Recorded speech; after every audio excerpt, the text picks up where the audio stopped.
Bom, galera, é isso aí. Estou aqui hoje para falar com você sobre a presença de Deus e a importância da presença de Deus e como é que a gente não pode viver sem a presença de Deus. Como ela é importante na nossa vida e a gente não pode abrir mão da presença que Deus decidiu manifestar e derramar sobre o seu povo para poder instruí-lo, capacitá-lo e abençoá-lo.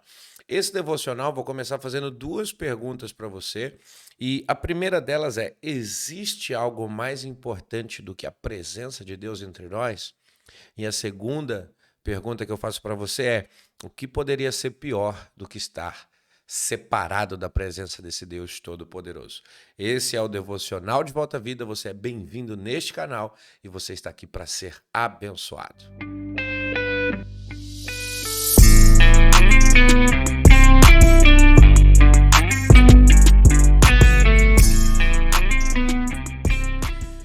Então vamos lá. A Bíblia está repleta, cheia de histórias que mostram o sucesso de pessoas que entenderam a importância da presença de Deus e passaram a valorizar a presença de Deus acima de todas as coisas. Assim como também a Bíblia mostra muitos fracassos de homens e de pessoas que conheceram a presença de Deus, até chegaram a compreender o propósito de Deus em andar com seu povo, andar alinhado com seu povo para abençoar, guardar e proteger o seu povo. Porém, essas histórias se tornaram uma história de fracasso, porque essas pessoas decidiram desprezar a presença de Deus e todo o propósito que Deus tinha a partir disso. Muitos clássicos da Bíblia mostram o sucesso, a exaltação, as vitórias e conquistas de pessoas que não trocavam e nem abriam mão da presença de Deus por nada e decidiram com a sua própria vida honrar o Deus que decidiu se manifestar e amar o seu povo.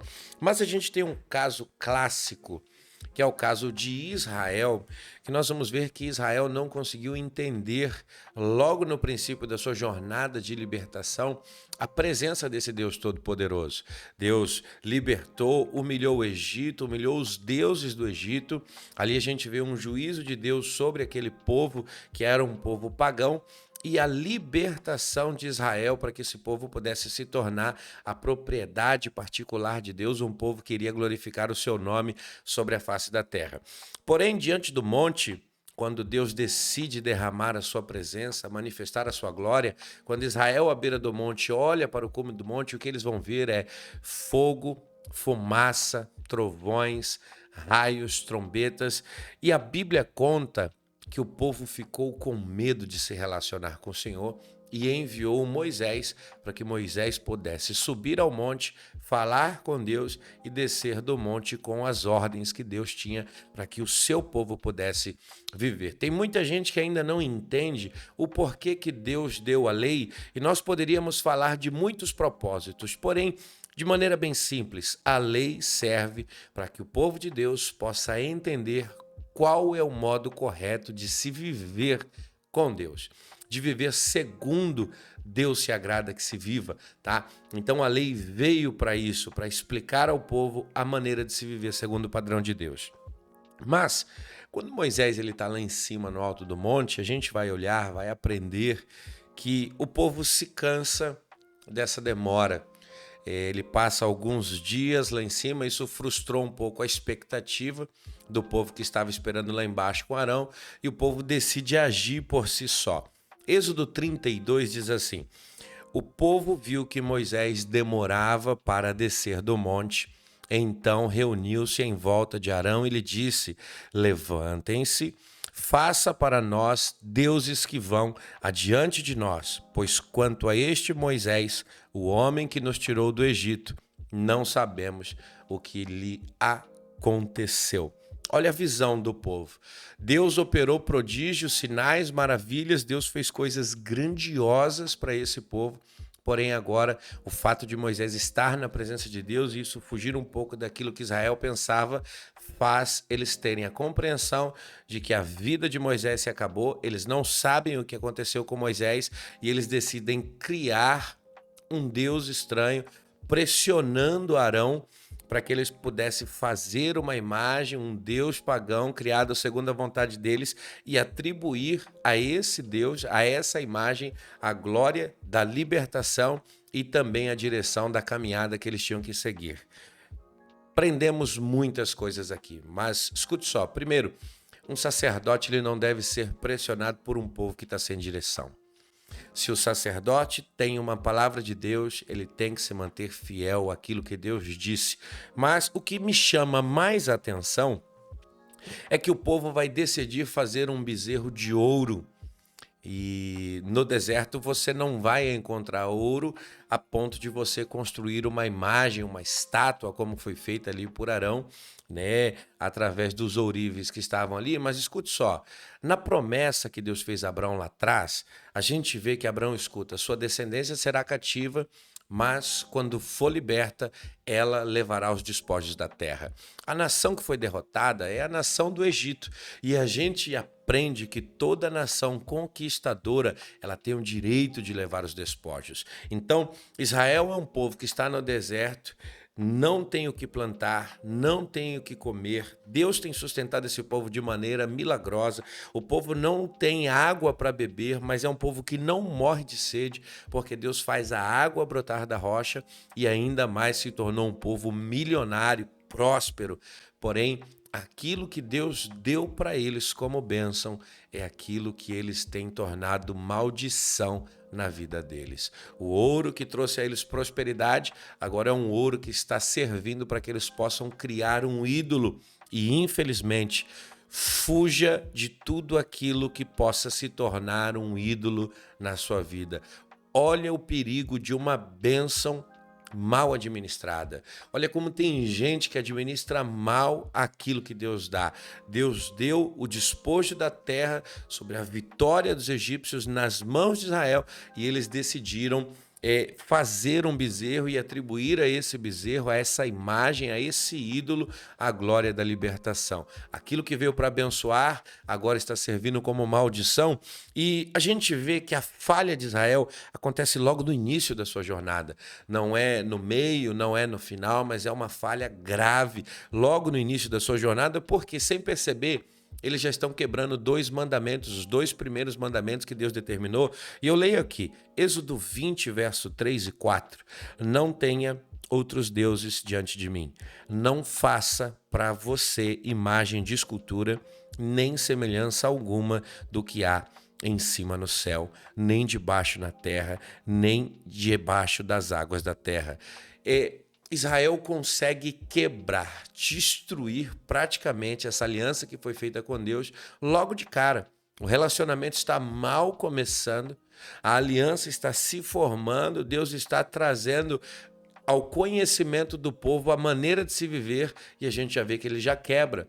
Não é para se ter imagem, adorar somente ao único Deus verdadeiro. Eu sou Deus sobre Israel. Então, a gente vai perceber que parece que essa aliança vai se quebrar, ela vai ser destruída.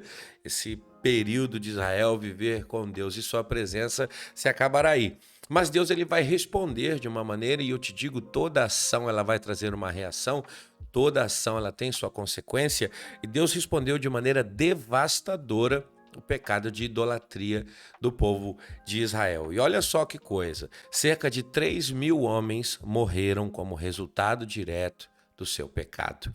Eu não preciso nem dizer isso, mas você está cansado de saber que salário do pecado é morte. Então, pare de pecar. Mas olha que coisa, Deus vem alinhado com Israel desde Abraão com uma promessa. Vou te entregar essa promessa, eu farei você tomar posse dessa promessa. Essa terra eu vou estar junto com você vai conquistar tudo isso. Deus falou isso para Abraão, para Isaac, para Jacó. Deus falou isso para os seus escolhidos, para a nação de Israel. Deus falou isso para Moisés, mas aqui, nesse momento da história, Deus acrescenta a sua promessa, uma frase que antes ele não tinha dito. E olha só, Deus acrescentou algo que ele não havia prometido ou ao que ele havia prometido. Eu prometi dar a vocês a terra de Canaã. Vão e tomem posse dela, mas eu não irei com vocês. Enviarei um anjo no meu lugar. E isso é interessante porque Deus sempre fez questão de estar relacionado com o homem. de estar junto com o homem. Quem feriu esse relacionamento foi o homem com a sua atitude de rebelião pecaminosa, se voltando contra Deus e estando lançado fora da presença do Senhor. Mas a gente vê que o desejo de Deus sempre foi de viver junto ao homem. Êxodo 25:8, farão para mim um santuário para que eu possa habitar no meio de vocês. Êxodo 33:3, vão para uma terra que mana leite e mel, eu não irei no meio de vocês porque vocês são um povo teimoso, para que eu não destrua vocês no caminho. O Deus que havia feito tudo, criado uma estrutura, mostrado que ele queria fosse feito para se relacionar com o povo, agora é um Deus que está dizendo, não vou mais. Quantas pessoas hoje estão trocando a presença pela promessa? Se Deus chegasse e falasse, olha, eu resolvo o seu problema, mas eu não vou com você. Infelizmente, existe uma geração de pessoas que querem a terra que mana leite e mel e abrem mão da presença de Deus. Existem pessoas que anseiam com seu coração buscar as promessas mesmo que Deus não vá.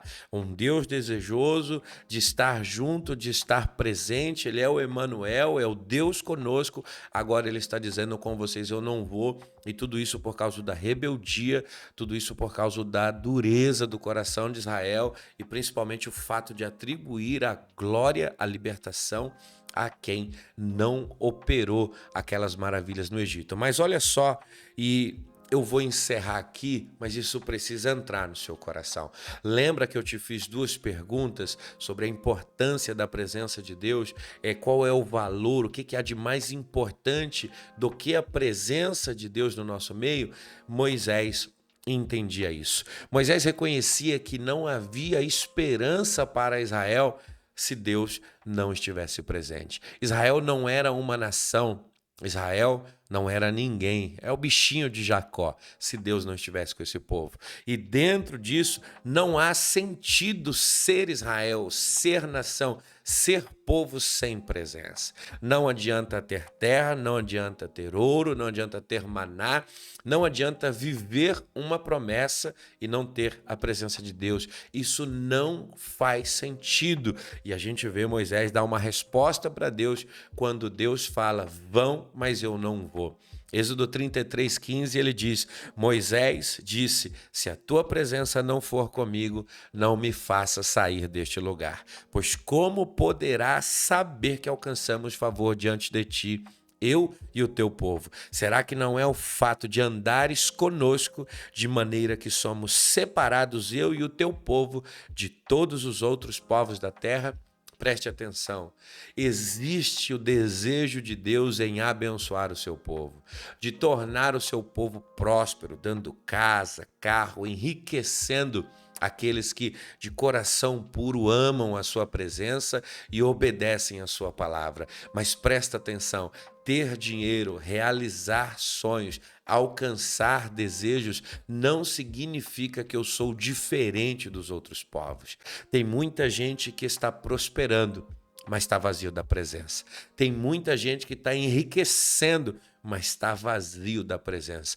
Nós vivemos um tempo infeliz de falsos mestres que associam prosperidade à presença de Deus. Se você enriquece, se você alcança, você entende que Deus é na sua vida, mas olha o que Moisés entendeu. Só vão saber que alcançamos favor diante de ti e que somos o teu povo, não é pelo que temos e não é pelo que alcançamos, mas é porque o Senhor tem se manifestado na nossa vida. O Senhor está presente entre nós. O Senhor é o Emanuel, o Todo-Poderoso habita, está presente, se relaciona com a gente. Então, eu não sei você, como é que você anda, o que é que você deseja.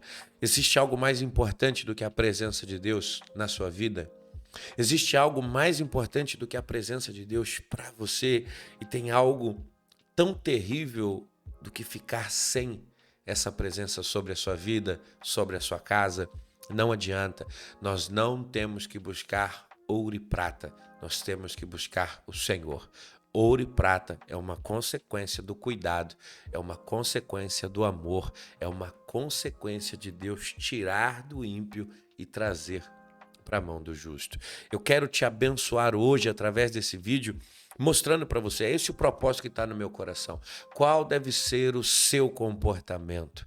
Qual deve ser a sua atitude? A sua atitude tem que ser de alguém que não troca a presença de Deus por nada, que não abre mão da presença de Deus por nada. Ainda que Deus diga, vou mandar um anjo no meu lugar, você seja capaz de falar como Moisés: Senhor, sem a tua presença, não me tire daqui. Sem a tua presença, não me faça sair deste lugar. Sem a tua presença, eu não vou a lugar algum.